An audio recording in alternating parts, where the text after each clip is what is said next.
अधिकारियों पर होगी कार्रवाई। सीएम अखिलेश यादव ने मंगाई अधिकारियों के नामों की लिस्ट। काशीपुर में अवैध खनन रोकने गई पुलिस टीम पर माफियाओं ने की फायरिंग। जवाबी फायरिंग में फरार हुए खनन माफिया, जेसीबी मशीन और ट्रैक्टर ट्रॉली बरामद।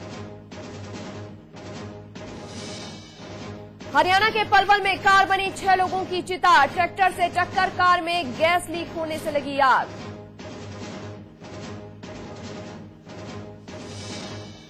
रामपुर तिराहा गोलीकांड की 18वीं बरसी आज। देहरादून में शहीदों को श्रद्धांजलि देने गए मुख्यमंत्री, बहुगुणा का घेराव।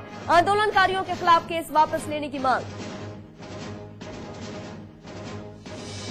T20 वर्ल्ड कप के सुपर 8 मुकाबले में साउथ अफ्रीका को टीम इंडिया ने दिया 153 रन का टारगेट। सेमीफाइनल में जगह बनाने के लिए अफ्रीकियों को 121 पर करना होगा ऑल आउट। और राष्ट्रपिता बापू और लाल बहादुर शास्त्री की जयंती आज। प्रधानमंत्री और सोनिया गांधी ने दी राजघाट पर श्रद्धांजलि।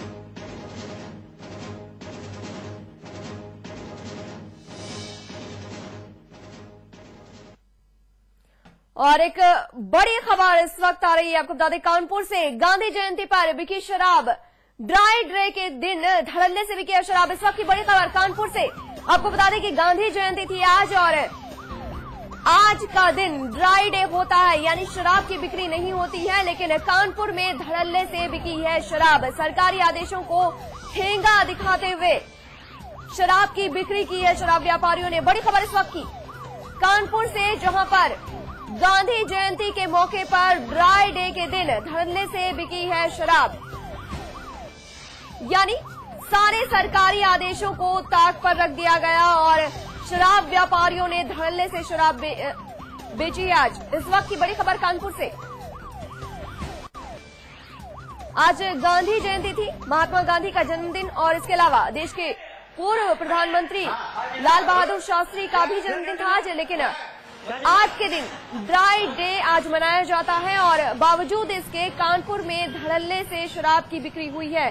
समाचार प्लस एक्सक्लूसिव तस्वीरें आपको दिखा रहा है, कानपुर की ये तस्वीरें हैं।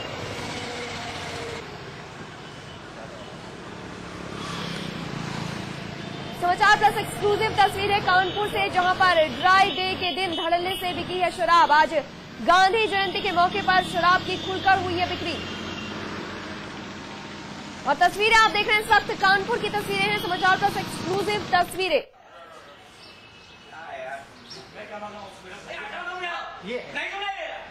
तस्वीरों में आप साफ देख सकते हैं कि किस तरीके से शराब के व्यापारियों ने शराब बेची है, शराब की बिक्री हुई है खुलेआम। और समाचार प्लस आपको एक्सक्लूसिव तस्वीरें दिखा रहा है कानपुर की, जहां पर शराब की दुकानों के शटर तो गिरे हैं, लेकिन शराब बेची जा रही है।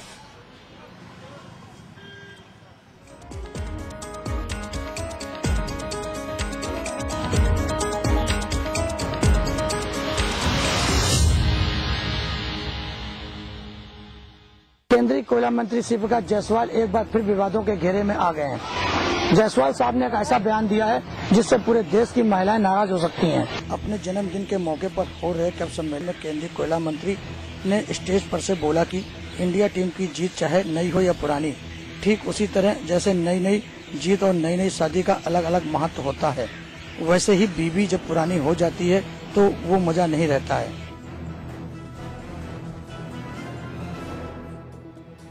नई नई जीत और नई नई शादी, इसका अपना अलग महत्व होता है।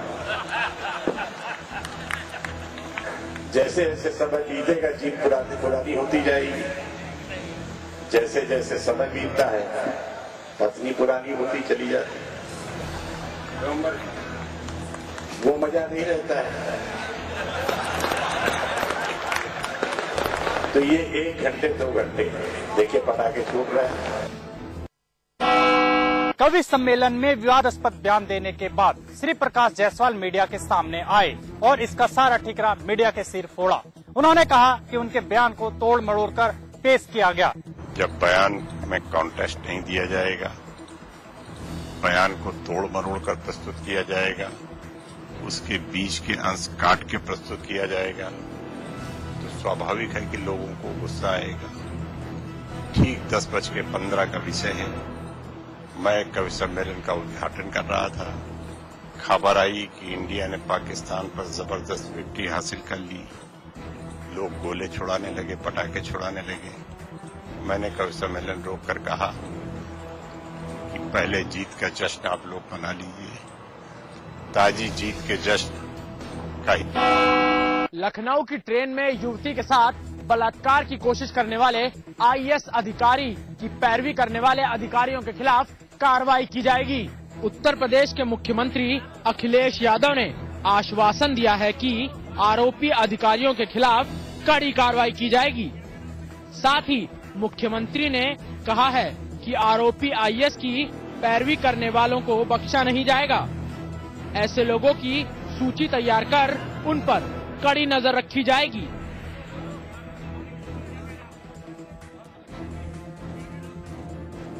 कार्रवाई की है। जो अधिकारी ने इस तरह का व्यवहार किया उसके खिलाफ कार्रवाई हुई। आप जानते हो जेल भी चले गए, तो उनकी सूची हम लोग जरूर बनाएंगे। ऐसे अधिकारियों पर निगरानी सरकार जरूर रखेगी कि ऐसे कार्यों को जो बढ़ावा दे रहे हैं। उत्तराखंड के मुख्यमंत्री विजय बहुगुणा आज देहरादून शहीद स्मारक पर शहीदों को श्रद्धांजलि देने पहुंचे। हालांकि इस दौरान उन्हें लोगों के विरोध का सामना करना पड़ा। इस दौरान लोगों ने काली पट्टी लगाकर मुख्यमंत्री का घेराव किया और उन्हें श्रद्धांजलि देने से रोकने की कोशिश की। इस दौरान मुख्यमंत्री ने लोगों की इस विरोध के बीच ही शहीदों को श्रद्धांजलि अर्पित की। मुख्यमंत्री का विरोध कर रहे लोगों का आरोप है कि उत्तराखंड के आंदोलन में सक्रिय रहे तमाम लोगों के खिलाफ मुकदमा अब तक वापस नहीं लिया गया है। इस बात से नाराज लोगों ने आज मुख्यमंत्री का घेराव किया। इस दौरान मुख्यमंत्री ने कहा कि उत्तराखंड के आंदोलन में शामिल लोगों के खिलाफ हुई बदसलूकी को बर्दाश्त नहीं किया जाएगा।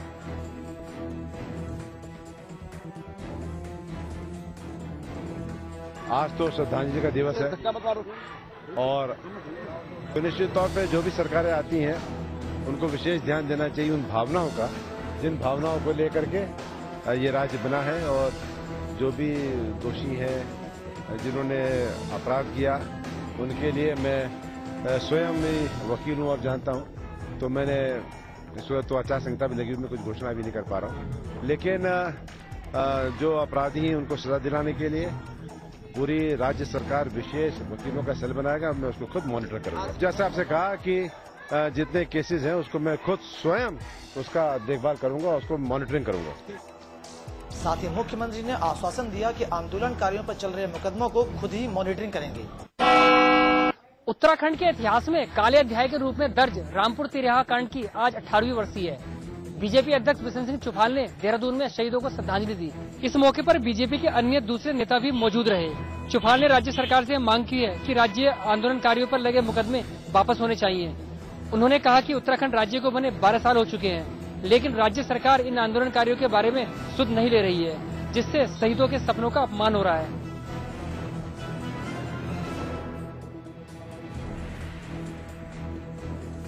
उत्तराखंड राज्य आंदोलन में बहुत सारे लोगों ने भाग लिया, सारे आंदोलन एक जन आंदोलन के रूप में। उस आंदोलन में बहुत सारे ऐसे आंदोलनकारी थे जो शहीद हो गए थे। आज उन्हीं की याद में जिस प्रकार से रामपुर तिराहा कांड हुआ था, मंसूरी का और खटीमा में जो लोग शहीद हुए, उनकी याद में आज सारे पूरे प्रदेश के लोग उनकी याद में उनके शहीद स्थलों पर उनको याद कर रहे हैं। उनको माल्यार्पण करने के लिए कार्यक्रम किया, इसलिए हम लोग यहाँ पर आए उनकी याद।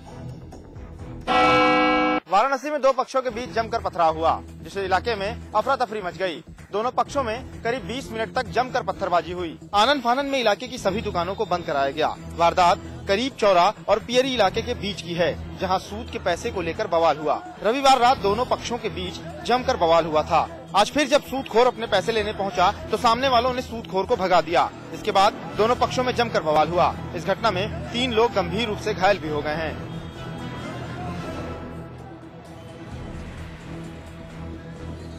मौके पर पहुंची पुलिस ने किसी तरह मामला शांत कराया। फिलहाल पुलिस इस पूरे मामले पर कुछ भी बोलने से कतरा रही है। काशीपुर में खनन माफिया व पुलिस के बीच जमकर गोलीबारी हुई। हालांकि खनन माफिया मैदान छोड़कर भागने में सफल हो गए। दरअसल मुखबिर ने सूचना दी थी कि कुछ लोग कुंडेसरी के निकट ग्राम पटौदी में अवैध खनन कर रहे हैं। सूचना मिलने पर एसपी जगत राम जोशी ने पुलिस बल के साथ धावा बोल दिया। इस दौरान खनन माफियाओं व पुलिस के बीच जमकर गोलीबारी हुई। बताया जा रहा है कि खनन माफिया आधुनिक हथियारों से लैस थे, जिस कारण पुलिस को AK-47 का प्रयोग करना पड़ा। आखिरकार खनन माफियाओं को मैदान छोड़कर भागना पड़ा। पुलिस ने खनन माफियाओं के एक JCB व एक ट्रैक्टर ट्राली को बरामद कर लिया है। और जैसे पुलिस को देखा तो ये वहाँ पर जो अवैध खनन करने वाले ये सब वहाँ से भाग गए। तो कुछ देर तक हम लोगों ने वहाँ पर खड़े रहे। उसके बाद ये लोग फिर वापस अपने डंपर और JCB लेकर के सब फरार हो गए। 10 मिनट बाद ये वापस लौट गए मोटरसाइकिलों में, कब 25-30 मोटरसाइकिलें थी। और उसके बाद इन्होंने आ करके नदी पार से जहाँ थे वहाँ पर फायरिंग शुरू कर दी। उसके बाद जब हम लोगों ने देखा कि हमारे ऊपर फायरिंग कर रहे हैं, तो उसके बाद पुलिस ने भी सेल्फ डिफेंस में इनके ऊपर फायर किया। पुलिस ने 3 दर्जन से अधिक अज्ञात लोगों के खिलाफ मुकदमा दर्ज कर लिया है। गाजियाबाद में हुई छात्र की हत्या के मामले में आज परिजनों ने जमकर हंगामा मचाया। विजयनगर में रहने वाले 12 साल के अंकुश को बदमाशों ने सोमवार की सुबह अगवा कर लिया था। अपराधियों ने अंकुश के पिता से 1.5 लाख रुपए की फिरौती की मांग की थी, लेकिन इसके बाद शाम को अंकुश का शव बरामद किया गया। अंकुश का गला कटा हुआ था। अंकुश के परिजनों का आरोप है कि पुलिस ने समय रहते कार्रवाई नहीं की।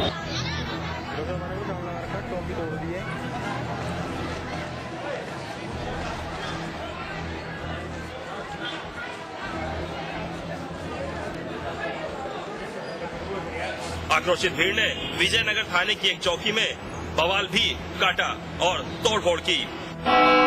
शिक्षा का पाठ पढ़ाने वाले शिक्षा विभाग के एक बड़े अधिकारी ने आज महात्मा गांधी की जयंती के अवसर पर अपने ही कार्यालय में राष्ट्रीय ध्वज उल्टा फहरा दिया। जब इसकी जानकारी सामाजिक कार्यकर्ताओं को चली तो उन्होंने वहां पहुंचकर जमकर नारेबाजी की। कलेक्ट्रेट परिसर में बने BSA कार्यालय में नगर शिक्षा अधिकारी व BSA नरेंद्र शर्मा ने अपने कार्यालय में ही मौजूद होकर राष्ट्रीय ध्वज उल्टा फहरा दिया।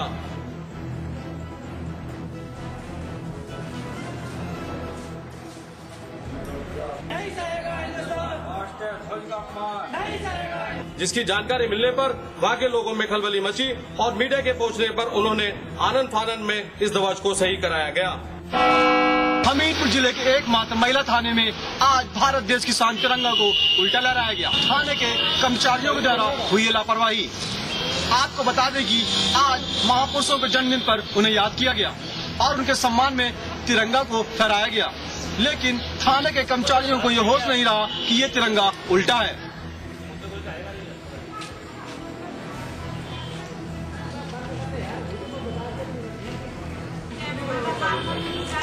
अब देखना यह होगा कि राष्ट्र ध्वज के अपमान के बाद हमीरपुर के आला अधिकारी किस तरह की कार्रवाई करते हैं। अरुण श्रीवास्तव, हमीरपुर, समाचार प्लस। उत्तर प्रदेश के कैबिनेट मंत्री आजम खान ने गांधी जयंती के मौके पर रामपुर की ऐतिहासिक गांधी समाधि पर फूल मालाएं चढ़ाई। इस दौरान आजम खान ने स्कूली बच्चों को गांधी जी के बताए हुए रास्ते पर चलने की शपथ भी दिलाई। इस दौरान आजम खान ने कहा कि 2014 के लोकसभा चुनाव अपने समय पर ही होने चाहिए।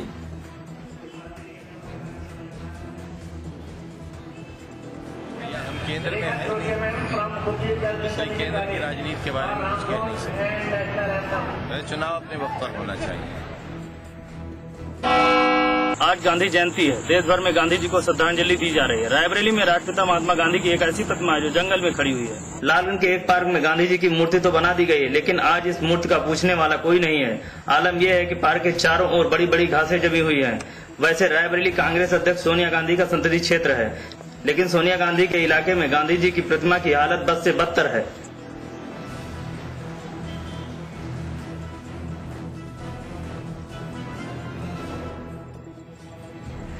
गांधी जी की इस मूर्ति पर न किसी नेता की नजर पड़ रही और न ही किसी अधिकारी की। अमरेश कुमार, समाचार प्लस, रायबरेली।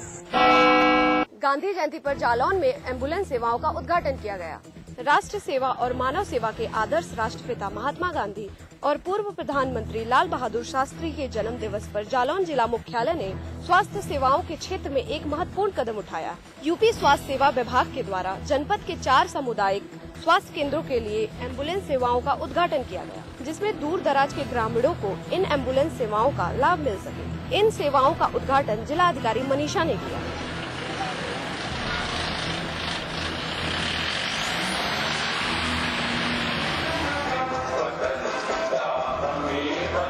वहीं जिला अस्पताल में विशाल रक्तदान शिविर का आयोजन किया गया, जिसमें शहर के कई गणमान्य लोगों ने रक्तदान किया। रुड़की में बस और घोड़ा बग्गी में जबरदस्त टक्कर हो गई, जिसमें 2 बच्चों की मौत जबकि 1 दर्जन लोग घायल हो गए। हादसे में घायल 3-4 लोगों की हालत नाजुक बनी हुई है, जिन्हें देहरादून के लिए रेफर कर दिया गया है। हादसे के बाद गुस्साए लोगों ने जाम लगाने का प्रयास किया।